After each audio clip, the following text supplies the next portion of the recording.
بسم اللہ الرحمن الرحیم بسم اللہ الرحمن الرحیم وبہ نستعین وهو خیر معین وصلی اللہ علی نبینا محمد وآلہ الطاہرین وصحبہ المنتجبین اللہم صلی علی محمد وآل محمد۔ معزز طلباء کرام، السلام علیکم ورحمۃ اللہ۔ آج کے سبق میں ہم حکم اور موضوع حکم کے حوالے سے رابطے کی بحث کو آغاز کر رہے ہیں۔ تو سب سے پہلے مرحلے میں ہم حکم کی طرف آتے ہیں اور حکم کے مراحل کا بیان آج کے سبق میں شامل کریں گے۔ حکم کے دو مرحلے یہاں پہ شہید نے ذکر کیے ہیں۔ ایک مرحلہ تشریع ہے، یعنی قانون سازی کا مرحلہ ہے۔ یہاں پہ مصالح اور مفاسد کی وجہ سے ایک حکم وضع ہوتا ہے، تشریع ہوتا ہے، جعل ہوتا ہے، اور پھر اگلے مرحلے میں اس کو عملی صورت دینی پڑتی ہے، یعنی وہ مکلف کے اوپر نافذ العمل ہو جاتا ہے۔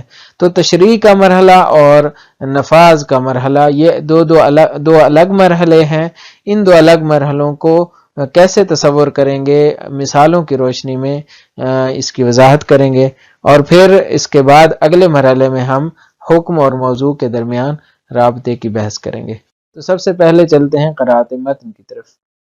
العلاقات القائمة بين الحكم وموضوعه الجعل والفعلية حين حكمت الشريعة بوجوب الحج على المستطيع وجاء قوله تعالى ولله على الناس حج البيت من استطاع إليه سبيلا أصبح الحج من الواجبات في الإسلام وأصبح وجوبه حكما ثابتا في الشريعة، ولكن إذا افترضنا أن المسلمين وقتئذ لم يكن فيهم شخص مستطيع تتوفر فيه خصائص الاستطاعة شرعا فلا يتوجه وجوب الحج إلى أي فرد من أفراد المسلمين لأنهم ليسوا مستطيعين، والحج إنما يجب على المستطيع، أي أن وجوب الحج لا يثبت في هذه الحالة لأي فرد بالرغم من كونه حكما ثابتا في الشريعة. فإذا أصبح أحد الأفراد مستطيعا اتجه الوجوب نحوه وأصبح ثابتا بالنسبة إليه. وعلى هذا الضوء نلاحظ أن للحكم ثبوتين، أحدهما ثبوت الحكم في الشريعة والآخر ثبوته بالنسبة إلى هذا الفرد أو ذاك. فحين حكم الإسلام بوجوب الحج على المستطيع في الآية الكريمة ثبت هذا الحكم في الشريعة ولو لم يكن يوجد مستطيع وقتئذ إطلاقا، بمعنى أن شخصا لو سأل في ذلك الوقت ما هي أحكام الشريعة لذكرنا من بينها وجوب الحج على المستطيع سواء كان في المسلمين مستطيع فعلا أو لا، وبعد أن يصبح هذا الفرد أو ذاك مستطيعا يثبت الوجوب عليه۔ یہ تو عبارت تھی، اب چلتے ہیں اہم ترین نکات کی جانب۔ جیسا کہ گزشتہ مباحث میں ہم وضاحت کر چکے ہیں کہ حکم کے حوالے سے علاقات اور روابط کی مختلف اقسام تھی۔ ان میں سے ایک قسم جو کہ قسم دوم ہے یا دوسری قسم ہے، وہ ہے حکم اور موضوع حکم کے درمیان رابطے کے حوالے سے، یعنی خود حکم کا موضوع حکم کے ساتھ کیا رابطہ پایا جاتا ہے۔ تو اس حوالے سے سب سے پہلے حکم کی وضاحت کرنی ہے، حکم کے مراحل کو بیان کرتے ہیں، پھر موضوع حکم کی تعریف کریں گے اور پھر رابطے کو بیان کریں گے۔ تو سب سے پہلے چلتے ہیں مراحل حکم کی طرف۔ حکم کے مراحل کو سمجھنے کے لیے کچھ مثالیں پہلے دیکھ لیتے ہیں، اس کے بعد ہم ان مراحل کو اصطلاحی انداز میں بیان کریں گے۔ سب سے پہلے یہ چند ایک مثالیں ہیں کہ ایک حکم شریعت کی طرف سے ہے کہ حج واجب ہے مستطیع انسان کے اوپر۔ حج کا وجوب ایک حکم ہے، ایک قانون ہے، اور یہ کس شخص کے لیے ہے؟ مستطیع انسان کے لیے ہے، جس کے پاس قدرت ہو، استطاعت ہو، پیسہ ہو اور وہ آ سکتا ہو حج کے اوپر، تو ایسا شخص کیا ہے؟ حج اس کے اوپر واجب ہے۔ اسی طرح زکوٰۃ کا وجوب ایک حکم ہے، یہ کس شخص کے لیے؟ یہ نصاب تک پہنچنے والے مال کے اوپر ہے، یعنی ایسے شخص کے لیے ہے کہ جس کا مال نصاب تک پہنچ چکا ہو، حد نصاب تک پہنچ چکا ہو، تو اس صورت میں وہ زکوٰۃ دے گا۔ مثلا بکریوں کے اوپر زکوٰۃ ہو تو اس کے لیے کم از کم 100 کے قریب بکری ہونی چاہیے تاکہ وہ زکوٰۃ دے سکے۔ اگر اس سے نیچے ہیں، کسی کے پاس 50 بکریاں ہیں تو اس کے اوپر زکوٰۃ نہیں ہے۔ اسی طرح روزے کا جو وجوب ہے تو اس کے لیے کیا ہے؟ ماہ رمضان میں تندرست اور مقیم شخص کے اوپر ہے، یعنی ایسا شخص کہ جو بیمار بھی نہ ہو اور گھر میں بیٹھا ہو، مسافر نہ ہو۔ اگر کوئی شخص سفر میں ہے تو اس کے اوپر روزہ نہیں ہے۔ تو یہ کیا ہے؟ قانون ہے، یعنی روزے کا وجوب ایک قانون ہے جو ماہ رمضان میں وضع کیا گیا ہے، ماہ رمضان کے لیے ہے اور اس شخص کے اوپر ہے کہ جو مقیم ہو۔ اسی طرح حکم زکوٰۃ کس شخص کے اوپر ہے؟ جس کا مال نصاب تک پہنچا ہو۔ حکم حج کس شخص کے اوپر ہے؟ جو مستطیع ہے۔ اب کیا ہوتا ہے؟ مسئلہ یہ ہے کہ مذکورہ جو احکام ہے نا، یہ قانون ہے، لیکن یہ قانون ذہن میں ہوتے ہیں، یعنی یہ مقام ذہن میں کیا ہوتا ہے؟ مقام تصور میں آپ کہہ لیں، یہ کیا ہوتے ہیں؟ وضع ہوتے ہیں، بعض ہوتے ہیں قانون کی شکل اختیار کرتے ہیں، پھر ان کو بیان کیا جاتا ہے۔ جب یہ بیان ہو جاتے ہیں تو اس صورت میں پھر اگلا ایک مرحلہ آتا ہے کہ یہ قانون کیا ہے؟ نافذ کرنا ہے۔ یہ نافذ کب ہوں گے؟ جب ان کے پاس شرائط ہوں گی، جب شرائط مہیا ہوں گی تو یہ نافذ ہو جائیں گے۔ تو پس پہلا مرحلہ ہے قانون سازی کا، پہلا مرحلہ کیا ہو گیا؟ قانون سازی کا مرحلہ ہے۔ اب دوسرا مرحلہ کیا ہے؟ مہیا شرائط کا مرحلہ ہے۔ جب شرائط مہیا ہیں، یہ کون سا مرحلہ ہے؟ یہ مرحلہ ہے اجراء کا، یعنی اب جب قانون بن چکا ہے تو اس کی شرائط بھی مہیا ہو چکی ہیں، تو یہ اب نافذ العمل ہے۔ یہ کیا ہے؟ نافذ العمل ہے۔ بس ایک قانون سازی کا مرحلہ ہے، ایک نافذ العمل ہونے کا مرحلہ ہے۔ وجوب حج کا وجوب مستطیع شخص کے اوپر، یہ قانون سازی ہوگی، آیت آئے گی بتائے گی کہ یہ قانون ہے۔ اسی طرح زکوٰۃ کے لیے قانون بنے گا، روزے کے لیے قانون ہے۔ تو یہ سارے جو قوانین ہیں یہ کیا ہیں؟ ایک مرحلہ ہے ان کا قانون سازی کا، یعنی شریعت جب بناتی ہے تشریع کرتی ہے۔ دوسرا مرحلہ ہے ان کو جاری کرنے کا، ان کو نافذ کرنے کا مرحلہ ہے۔ یہ کب ہوگا؟ جب وہ شرائط جو قانون سازی کے مرحلے میں مد نظر قرار پائی ہیں وہ موجود ہوں گی۔ اگر شرائط موجود نہ ہوں گی تو کیا ہوگا؟ وہ قانون نافذ العمل نہیں ہوگا۔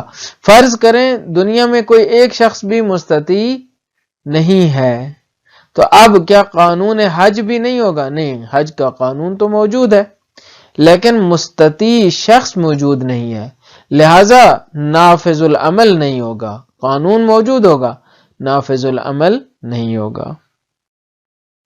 اب اسی کو ہم بیان کرتے ہیں اصطلاحی انداز میں۔ اصطلاح میں پہلا جو مرحلہ ہے اس کو مرحلہ جعل و تشریع کہا جاتا ہے۔ پہلے مرحلے کو کیا کہا جاتا ہے؟ مرحلہ جعل و تشریع، یعنی ایسا مرحلہ کہ جس میں حکم جعل ہو رہا ہے، حکم اپنے مصالح کی بنیاد پر، مصلحت کی بنیاد پر کیا ہو رہا ہے؟ جعل ہو رہا ہے، بنایا جا رہا ہے، جسے قانون سازی بھی کہا کہ اس کو تشریع کیا جا رہا ہے، یعنی وضع کیا جا رہا ہے۔ دوسرا مرحلہ کیا ہے؟ فعلیت مجعول کا مرحلہ ہے، یعنی جو حکم اب جعل ہو چکا، جو حکم تشریع ہو چکا، قانون سازی ہو چکی، اب اس نے مقام فعلیت میں آنا ہے۔ تو یہ دو مرحلے شہید نے یہاں پہ بیان کیے ہیں۔ صاحب کفایہ نے اسی کو تفکیک کے ساتھ 4 مرحلوں کی طرف لے گئے ہیں۔ بہرحال وہ مفصل کتابوں میں وہ 4 مراحل مذکور ہے۔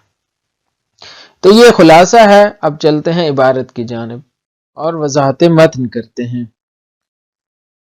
فرماتے ہیں العلاقات القائمۃ بین الحکم و موضوعہ، وہ علاقات، وہ روابط جو قائم ہیں حکم اور موضوع حکم کے درمیان. یہ دوسری قسم ہے. گزشتہ قسم میں ہم نے بیان کیا کہ خود احکام کے درمیان جو علاقات ہیں وہ کیا ہیں. احکام تکلیفی کے درمیان، مثلا وجوب اور حرمت کے درمیان، یا ایک حکم وضعی اور تکلیفی کے درمیان جیسے حرمت اور فساد کے درمیان. تو وہ بحث گزر چکی. اب جو بحث ہے نا وہ ہے حکم اور موضوع حکم کے درمیان کیسا رابطہ ہے. بتائیں گے کہ سبب اور مسبب کا رابطہ ہے، لیکن اس کے بیان کے لیے جو چیز ضروری ہے وہ سب سے پہلے مرحلے میں جعل اور فعلیت کو سمجھنا ضروری ہے، پھر اگلے مرحلے میں موضوع حکم کو سمجھنا ضروری ہے. جعل اور فعلیت کا تعلق خود حکم سے ہے، اور پھر اگلا مرحلے میں ہم موضوع حکم کو اس کی وضاحت کریں گے.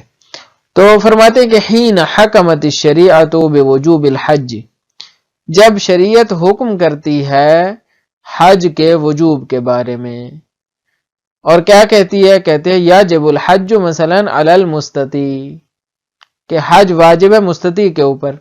کیسے کہتی ہے؟ جیسے کہ اس آیت میں ہے. فرماتے ہیں وجاء قولہ تعالی، حین کے اوپر عطف ہے، وحین جاء قولہ تعالی، جب یہ اللہ تعالیٰ کا ارشاد آ گیا ہمارے پاس کہ وَلِلَّهِ عَلَى النَّاسِ حِجُّ الْبَيْتِ مَنِ اسْتَطَاعَ إِلَيْهِ سَبِيلًا، اللہ کا حکم ہے، اللہ کا حق ہے مثلا لوگوں کے اوپر، یعنی اللہ کی طرف سے ایک حکم وضع ہوا ہے لوگوں کے اوپر. وہ کیا ہے؟ حج البیت، کہ بیت اللہ کا قصد کریں، بیت اللہ کا ارادہ کریں، حج کریں. وہاں کون کرے؟ الناس کو دوبارہ بیان کر رہے ہیں کہ سب کے اوپر نہیں ہے. کہتے ہیں من استطاع الیہ سبیلا، لوگوں کے اوپر ہے صحیح، لیکن اس شخص کے اوپر ہے کہ جو استطاعت رکھتا ہو حج بیت کرنے کی، یعنی اس کے پاس حالات کیا ہوں؟ سازگار ہوں، اس کے مالی طور پر سازگار ہوں، جسمانی طور پر سازگار ہوں. یہ سارے حالات ہیں جو اس کے لیے سازگار ہونے چاہیے تاکہ وہ حج کے اوپر آ سکے. تو یہ اللہ تعالیٰ کی طرف سے حکم آ گیا. تو حین حکمت الشریعہ وحین جاء قولہ تعالی، یہ شرط ہے، اور اب اس کا جواب کہتے ہیں اصبح الحج من الواجبات، جب یہ آ گیا اللہ تعالیٰ کا فرمان تو حج کیا ہو چکا؟ من الواجبات فی الاسلام، اسلامی واجبات میں سے بن گیا. وَأَصْبَحَ وُجُوبُهُ حُكْمًا ثَابِتًا فِي الشَّرِيعَةِ، اور اب حج کا وجوب ایک حکم ثابت کی حیثیت اختیار کر گیا شریعت میں، یعنی ایک ایسا حکم بن گیا جو شریعت میں ثابت ہو چکا ہے. اب کہتے ہیں یہ ایک مقام ہے. اگلا مقام کیا ہے؟ کہتے ہیں وَلَكِنْ إِذَا افْتَرَضْنَا، لیکن اب ہم فرض کرتے ہیں، جب ہم فرض کرتے ہیں کہ ان المسلمین وقتئذ لم يكن فيهم شخص مستطيع، ہم فرض کرتے ہیں کہ اس وقت، یعنی ایک ایسا وقت آ جاتا ہے کہ جس وقت مسلمانوں میں کوئی بھی ایک شخص پیدا نہیں ہوتا، خدا نخواستہ کہ جس کے پاس استطاعت نہ ہو، استطاعت ہو، یعنی ایسا شخص کہ جو مستطیع ہو، استطاعت رکھتا ہو، ایسا ایک شخص بھی پیدا نہیں ہوتا. تتوفر فیہ خصائص الاستطاعت شرعاً، یہ اسی کا بیان ہے. مستطیع کون ہوتا ہے؟ کہتے ہیں مستطیع وہ ہے کہ جس کے اندر شریعت میں جو استطاعت کی خصوصیات ذکر ہوئی ہیں ان کو وہ رکھتا ہو اپنے اندر، ان کو دارا ہو، اس کو ان شرائط اس کے لیے مہیا ہوں. ایسا مستطیع شخص اگر فرض کریں کہ نہ پایا جاتا ہو تو پھر کیا کیا جائے گا؟ کہتے ہیں فَلَا يَتَوَجَّهُ وجوب الحج الى ای فرد من افراد المسلمین، تو اس صورت میں حج کا وجوب کسی بھی ایسے شخص کی طرف متوجہ نہیں ہوگا جو مسلمان ہے، یعنی کسی بھی مسلمان شخص کی طرف متوجہ نہیں ہوگا. لأنہم لیسوا مستطیعین، وجہ کیا ہے؟ کیونکہ وہ مستطیع نہیں ہے، چونکہ وہ استطاعت نہیں رکھتے. والحج انما یجب علی المستطیع، حج تو مستطیع کے اوپر واجب ہے. ای، اب اسی جملے کو دوبارہ دہرا رہے ہیں، کہتے ہیں ای ان وجوب الحج لا يثبت في هذه الحالة لأي فرد بالرغم من كونه حكما ثابتا في الشریعہ. کہتے ہیں کہ مطلب یہ بنتا ہے کہ وجوب حج اس حالت میں ثابت نہیں ہے کسی بھی شخص کے لیے، باوجود اس کے کہ یہ حج ایک ایسا حکم ہے جو شریعت میں ثابت ہے. فَإِذَا أَصْبَحَ أَحَدُ الْأَفْرَادِ مُسْتَطِيعًا، جب ایک شخص مستطیع بنتا ہے تو اتجہ الوجوب نحوہ. اگر فرض کریں کہ ایک شخص مستطیع ٹھہرتا ہے تو وجوب بھی اسی کی طرف متوجہ ہو جائے گا، وجوب کا رخ ہو جائے گا نحوہ اسی کی طرف. وَأَصْبَحَ ثَابِتًا بِالنِّسْبَةِ إِلَيْهِ، اور حکم ثابت ہو جائے گا صرف اسی شخص کی نسبت سے، باقی پھر بھی رہ جائیں گے. بس ایک شخص ہو، دو شخص ہوں، 10 ہوں، اگر استطاعت ان کے اندر ہے تو وہ حج کریں گے، اگر نہیں ہے تو اگرچہ شریعت کا حکم تو موجود ہے لیکن وہ عملی نہیں ہوگا، اجرائی نہیں ہوگا، نافذ العمل نہیں ہوگا. وعلى هذا الضوء نلاحظ ان للحکم ثبوتین، یہیں سے نتیجہ لیتے ہیں کہ ایک حکم کے دو ثبوت ہیں، دو مرحلے ہیں، ایک مرحلہ جعل ہے، ایک مرحلہ فعلیت ہے، اسی کا بیان ہے. احدہما ثبوت الحکم فی الشریعت والآخر ثبوتہ بالنسبۃ الی ھذا الفرد او ذاک. کہتے ہیں ایک ہے کہ حکم شریعت میں ثابت ہو، یعنی قانون شریعت ہو، یہ ایک مرحلہ ہے. دوسرا مرحلہ کیا ہے کہ حکم ثابت ہو بالنسبت الی ھذا الفرد او ذاک، کہ افراد کی نسبت وہ حکم اس شخص کی نسبت یا اس شخص کی نسبت ثابت ہے یا نہیں ہے، تو یہ ایک الگ مرحلہ ہے. فحین حکم الاسلام بوجوب الحج علی المستطیع فی الآیۃ الکریمۃ ثبت ھذا الحکم فی الشریعۃ ولو لم یکن یوجد مستطیع وقتئذ اطلاقا. کہتے ہیں جب اسلام نے حکم لگا دیا کہ حج واجب ہے مستطیع کے اوپر، آیہ کریمہ بھی آ گئی تو یہ حکم شریعت میں ثابت ہو جاتا ہے، اگرچہ لم یوجد مستطیع وقتئذ اطلاقا، اگرچہ اس وقت کوئی بھی مستطیع موجود نہ ہو تو حکم تو ثابت ہو جاتا ہے. بمعنی، کس معنی میں ثابت ہے کہ ان شخصا لو سأل فی ذلک الوقت ما ہی احکام الشریعہ، ایک شخص ہم سے آ کر پوچھتا ہے اس وقت، یعنی یہاں پہ کوئی بھی ایک شخص مستطیع نہیں ہے، اس کے باوجود ایک شخص آ کر پوچھتا ہے ما ہی احکام الشریعہ، شریعت کے احکام کیا ہیں، مثلا اسلام کو نہیں جانتا، وہ آ کر پوچھتا ہے کہ بھائی شریعت کے کون کون سے احکام ہیں، تو ہم کہیں گے شریعت میں نماز ہے، روزہ ہے، حج ہے. لذکرنا من بینہا وجوب الحج علی المستطیع، ایک حکم جو ہم ذکر کریں گے وہ یہ ہے کہ حج واجب ہے مستطیع کے اوپر، سواء کان فی المسلمین مستطیع فعلا او لا، چاہے مسلمانوں کے درمیان کوئی مستطیع فعلا موجود ہو یا نہ ہو. تو یہ مرحلہ قانون ہے. جب قانون بن جاتا ہے تو ہم کہیں گے اسلام کے قوانین میں سے ایک کا نام نماز ہے، دوسرے کا نام روزہ ہے، تیسرے کا نام حج ہے، چوتھے کا نام زکوٰۃ ہے، وغیرہ وغیرہ. وبعد ان یصبح ھذا الفرد، اب جب کہ یہ قانون ہے، کہتے ہیں بعد ازیں کہ یصبح ھذا الفرد او ذاک مستطیعا یثبت الوجوب علیہ، بعد ازیں کہ یہ فرد یا وہ فرد مستطیع بن گیا تو اب وہ وجوب جو قانون کی شکل میں وہ اس شخص کے لیے ثابت بھی ہو جائے گا، یعنی نافذ العمل بھی ہو جائے گا. تو یہ دو مرحلے ہیں، ایک مرحلے کا نام ہے جال، دوسرے کا نام ہے فعلیت. انشاءاللہ مزید وضاحتیں اگلے سبق میں. خلاصہ کلام یہ ہے کہ آج کے سبق میں ہم نے حکم اور موضوع حکم کے حوالے سے رابطے کی بحث کو آغاز کیا اور بتایا کہ حکم کے مراحل کو پہلے سمجھیں گے، پھر موضوع حکم کی طرف آئیں گے اور پھر ان کے درمیان رابطے کا بیان کریں گے. تو آج کے سبق میں ہم نے حکم کے دو مراحل بیان کیے. ایک مرحلہ جعل و تشریح ہے جو قانون سازی کا مرحلہ ہے.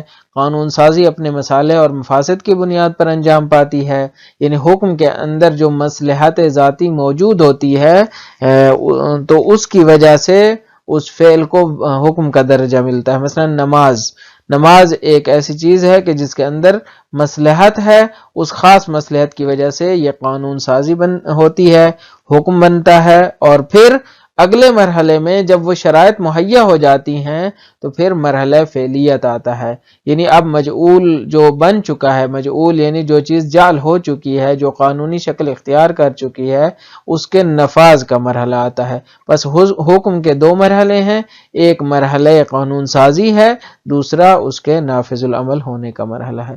مجھے امید ہے یہ سبق بھی آپ کے لیے مفید واقع ہوا ہوگا۔ اجازت دیجیے، اللہ تعالیٰ آپ کا حامی و ناصر ہو۔ السلام علیکم ورحمۃ اللہ۔